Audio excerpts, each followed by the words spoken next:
Now a man named Lazarus was sick. He was from Bethany, the village of Mary and her sister Martha. So the sisters sent word to Jesus, "Lord, the one you love is sick." When he heard this, Jesus said, "This sickness will not end in death. No, it is for God's glory, so that God's Son may be glorified through it." Now Jesus loved Martha and her sister, and Lazarus. So when he heard that Lazarus was sick, he stayed where he was for 2 more days, and then he said to his disciples, "Let us go back to Judea." "But Rabbi," they said, "a short while ago the Jews there tried to stone you, and yet you are going back?" Jesus answered, "Are there not 12 hours of daylight? Anyone who walks in the daytime will not stumble, for they see by this world's light. It is when a person walks at night that they stumble, for they have no light."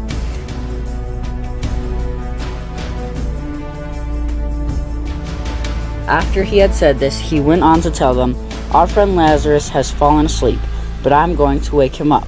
His disciples replied, "Lord, if he sleeps, he will get better." Jesus had been speaking of his death, but his disciples thought he meant natural sleep.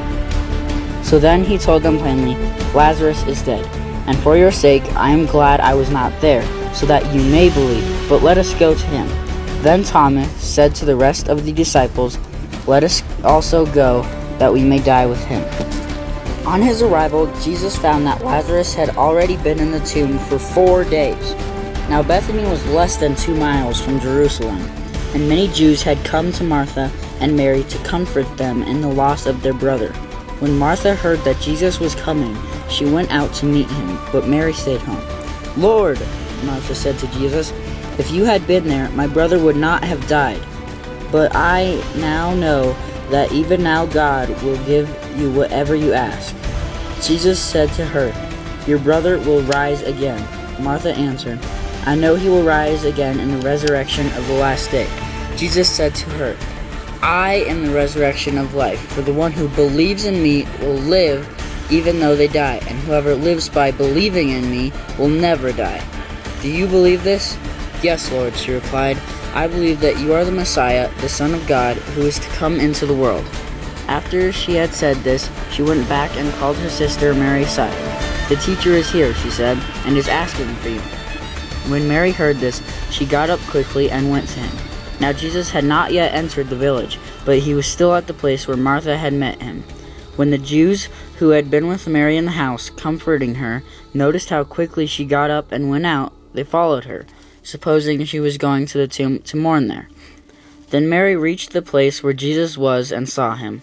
She fell at his feet and said, "Lord, if you had been there, my brother would not have died." When Jesus saw her weeping, and the Jews who had come along with her also weeping, he was deeply moved in spirit and troubled. "Where have you laid him?" he asked. "Come and see, Lord," they replied. Jesus wept. Then the Jesus said, "See how he loved him?" But some of them said, "Could not he who opened the eyes of the blind man have kept this man from dying?" Jesus, once more deeply moved, came to the tomb. It was a cave with a stone laid across the entrance. "Take away the stone," he said. "But Lord," said Martha, the sister of the dead man, "by this time there's a bad odor, for it has been there for 4 days." Then Jesus said, "Did I not tell you that if you believe, you will see the glory of God?" So they took away the stone.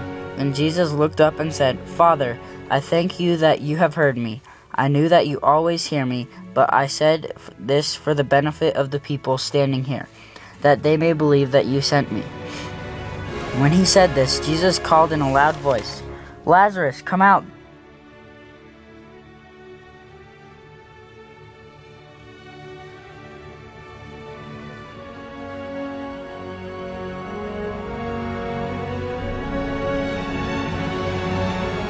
The dead man came out, his hands and feet wrapped with strips of linen and a cloth around his face.